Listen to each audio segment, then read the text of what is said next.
أشهد أن لا إله إلا الله وحده لا شريك له وأشهد أن محمدا عبده ورسوله لا نبي بعده. اللهم صل وسلم وبارك على سيدنا محمد وعلى آله وصحبه ومن تبعهم بإحسان إلى يوم الدين. أما بعد فيا أيها الناس اتقوا الله حق تقاته ولا تموتن إلا وأنتم مسلمون. فقال الله تعالى في كتابه الكريم: أعوذ بالله من الشيطان الرجيم. بسم الله الرحمن الرحيم. يا أيها الذين آمنوا اتقوا الله حق تقاته ولا تموتن إلا وأنتم مسلمون. وقال تعالى: أعوذ بالله من الشيطان الرجيم. بسم الله الرحمن الرحيم. وما أرسلناك إلا رحمة للعالمين. Masih hadirin saudara-saudara yang hadir dalam masjid Jumat, Masjid Muhajirin Rahmati Allah Subhanahu wa Ta'ala.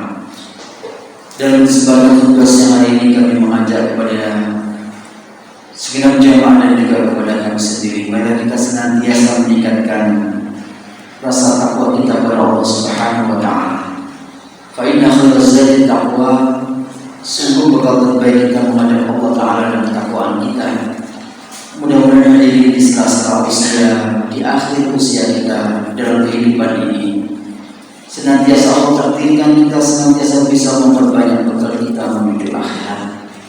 Berusaha untuk mengumpulkan bekal sebanyak-banyaknya agar kelak ketika Allah takdirkan kita dipanggil untuk kembali menghadap kepada Allah, kita semua ditakdir mati husnul khatimah. Mudah-mudahan kita dan keluarga kita senantiasa ketika dikumpulkan menjadi satu. Innal ladzina amanu wattaba'athum dzurriyyatuhum biiman al-haqna, sesungguhnya orang-orang beriman dan juga mengikuti di belakangnya anak-anaknya dalam kondisi keimanan yang sama. Sesungguhnya ayah ketika anak-anaknya mereka mengikuti dalam kondisi keimanan yang sama, maka kelak akan dikumpulkan bersama. Al-haqna, di surganya Allah, anak akan kumpul dengan orang tua, anak akan kumpul dengan saudaranya, istri dengan suami. Tapi ada satu syarat, yaitu mereka semua sama-sama beriman kepada Allah.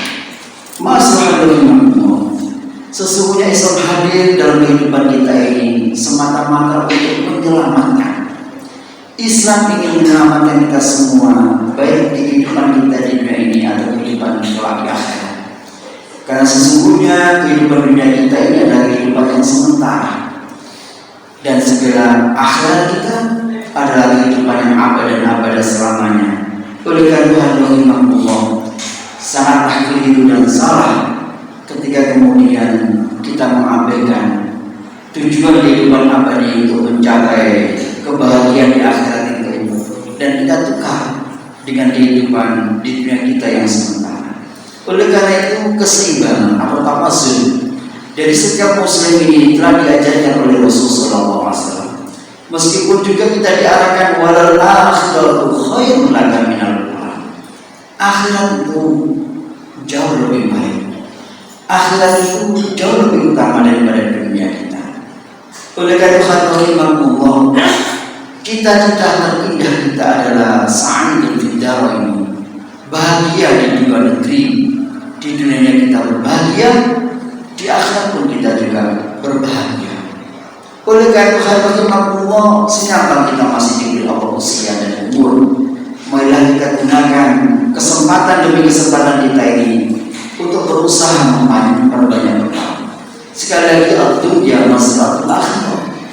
Dunia kita ini adalah sawah ladang, tempat kita bercocok tanam, yang insya Allah kembalinya kalau kita menanam pasti hakul yakin kita akan menuai.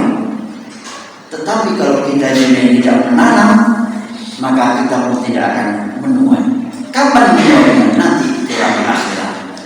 Oleh karena itu, beliau wanti-wanti kepada kita, termasuk dalam sebuah kesempatan beliau sampaikan kepada Abu Dhar, ya Abu Dhar, khudid zakat fa inna safara ba'idun.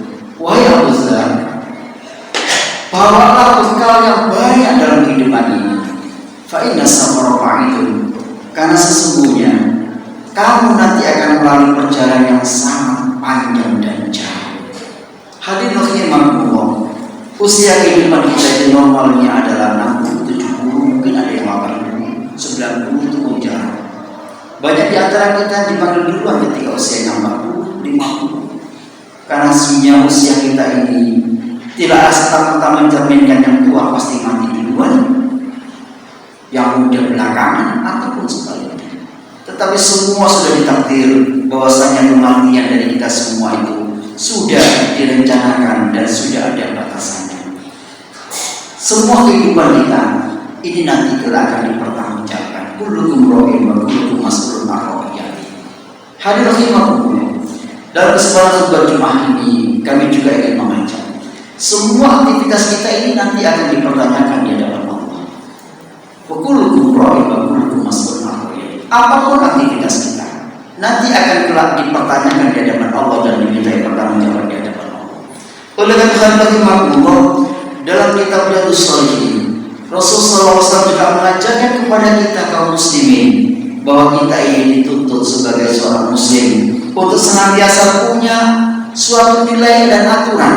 Bagaimana kemudian ada tauqir al-ulama wal-kibar wa'an fadl, yaitu mendahulukan, mengutamakan, memuliakan para alim ulama, para tokoh-tokoh yang sepuh, para cendik-cendikian, para orang-orang yang diamanahi suatu amanah kepemimpinan di lingkungan. Itu dalam bahasa Riyadhus Shalihin ada bahasa khusus.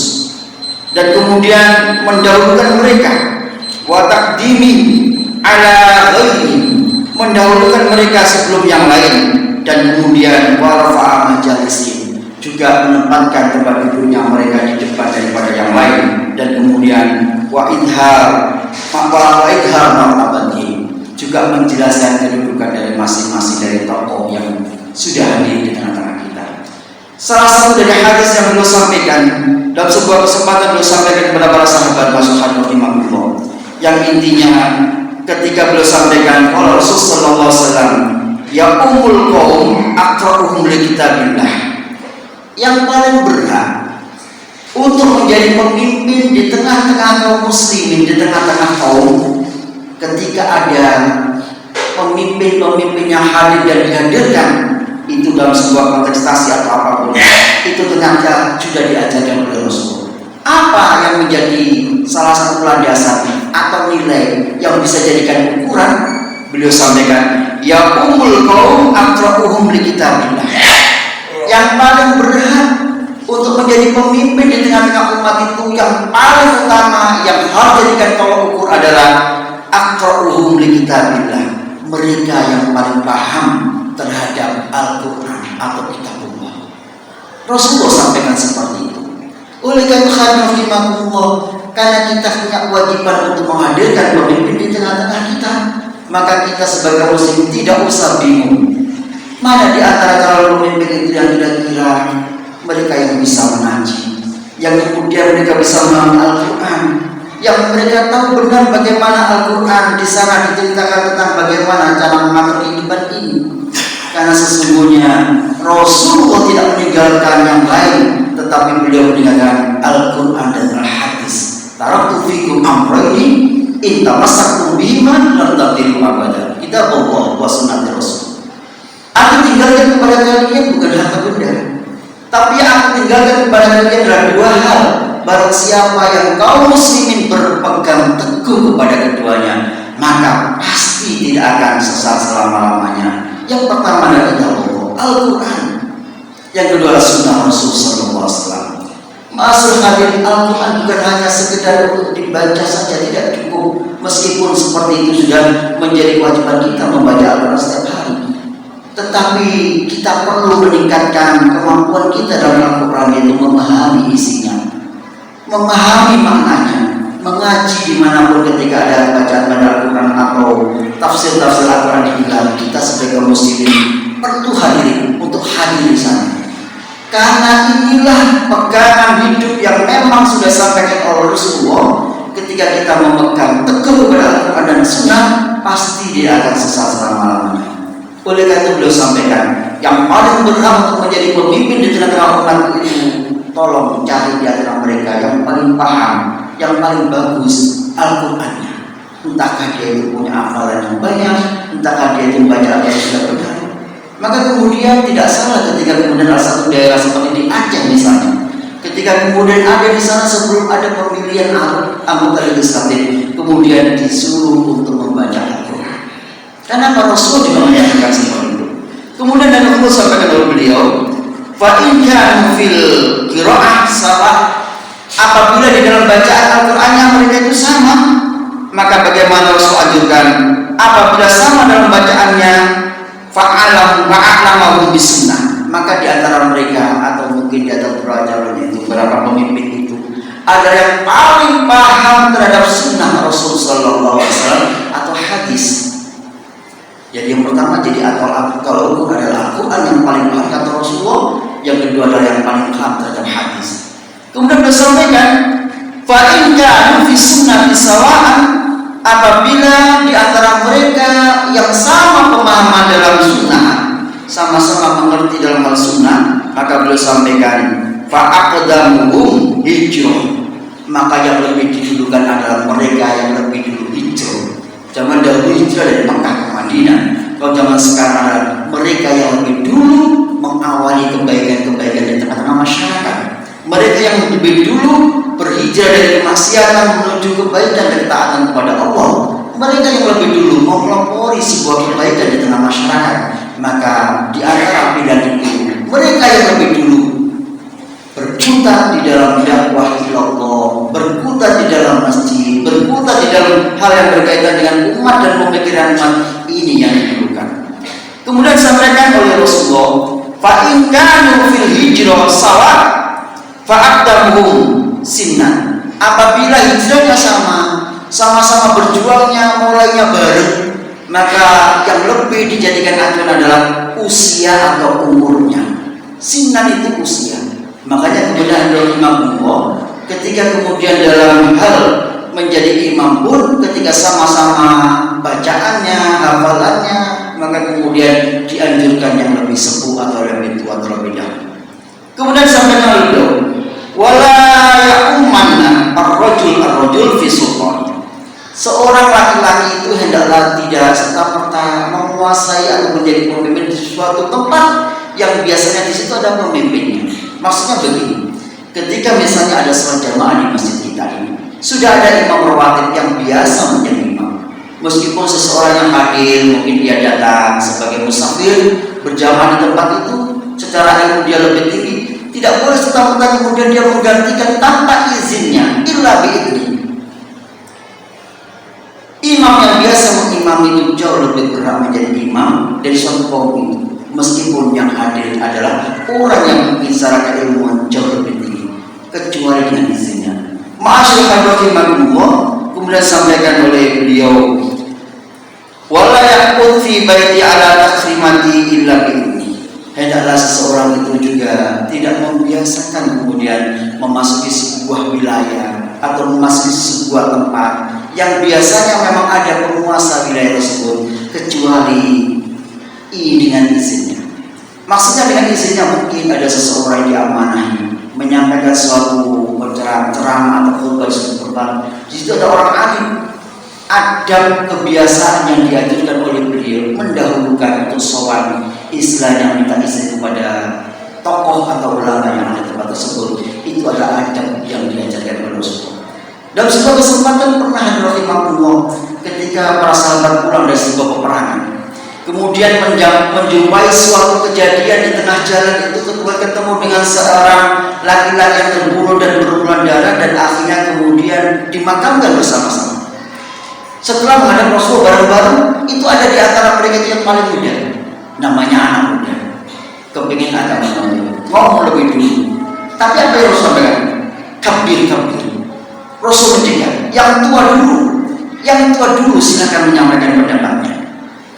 Jadi beliau ajarkan itu kepada kita sehingga kemudian kita semua paham bahwasanya ternyata memuliakan yang lebih tua, yang lebih alim dalam hal memberikan amanah kepemimpinan dan yang lain kepada mereka itu adalah ajaran yang memang sudah Rasul tanamkan kepada kita. Oleh karena itu sebagai kaum muslimin kita semua sudah punya pegangan. Islam hadir sebagai umatan wasat, umat yang tengah-tengah. Insya Allah hadirnya Islam ini ada dalam rangka untuk memberikan pencerahan, memberikan ketenangan, memberikan kejayaan kepada semua umat di dalam ataupun di luar. Hanya aku pernah sampaikan sebagai yang terakhir, seorang non-muslim yang bernama Mr. Bernard dari Prancis yang mengatakan, andai kata seorang tokoh seperti Muhammad Rasulullah dipasrai dunia ini sekarang dan saat ini, maka dunia ini akan benar-benar sukses dan damai. Ketokohan beliau sudah banyak disaksikan dalam banyak buku yang menyatakan bahwa Rasulullah yang hadir, wa ma arsalnaka illa rahmatan lil alamin. Jadi Islam hadir sebagai rahmat bagi seluruh alam. Oleh karena Allah, marilah kita semua sebagai muslimin di zaman-zaman penuh fitnah seperti sekarang tidak gampang terombang-ambing jalan pikirannya, tidak gampang kemudian bingung menyaksikan fenomena yang ada, karena sesungguhnya Rasulullah memberikan batasan-batasan dan arah-arah yang cukup jelas kita dalam hal menghadapi kehidupan ini, kapanpun dimanapun sampai kapan.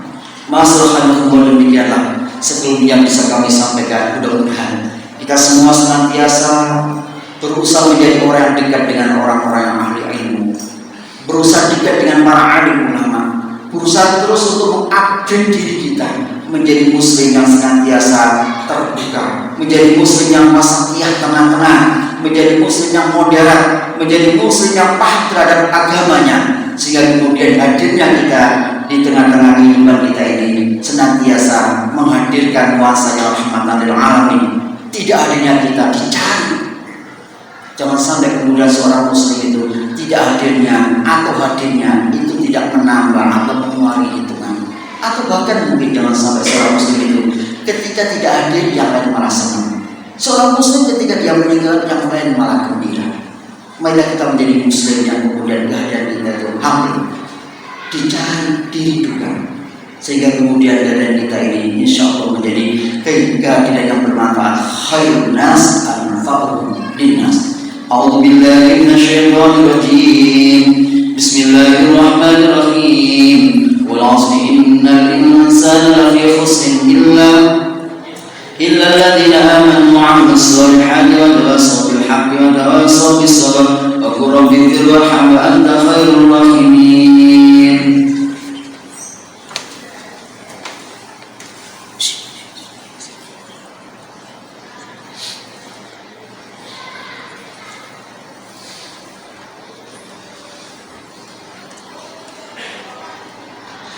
الحمد لله رب العالمين. الحمد لله الذي هدانا لهذا وما كنا لنهتدي لولا أن هدانا الله.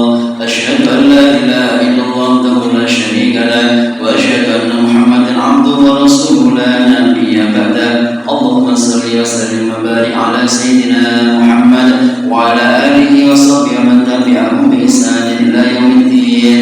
أما بعد فيا أيها الناس اتقوا الله حق تقاته ولا تموتن إلا وأنتم مسلمون. وقال الله تعالى في كتابه الكريم: أعوذ بالله من الشيطان الرجيم. بسم الله الرحمن الرحيم. يا أيها الذين آمنوا اتقوا الله حق تقاته ولا تموتن إلا وأنتم مسلمون. اللهم صل وسلم وبارك على سيدنا محمد وعلى آل سيدنا محمد كما صليت على سيدنا إبراهيم وعلى آل سيدنا إبراهيم وبارك على سيدنا محمد وعلى آل سيدنا محمد كما باركت على سيدنا إبراهيم وعلى آل سيدنا إبراهيم في العالمين إنك حميد مجيد.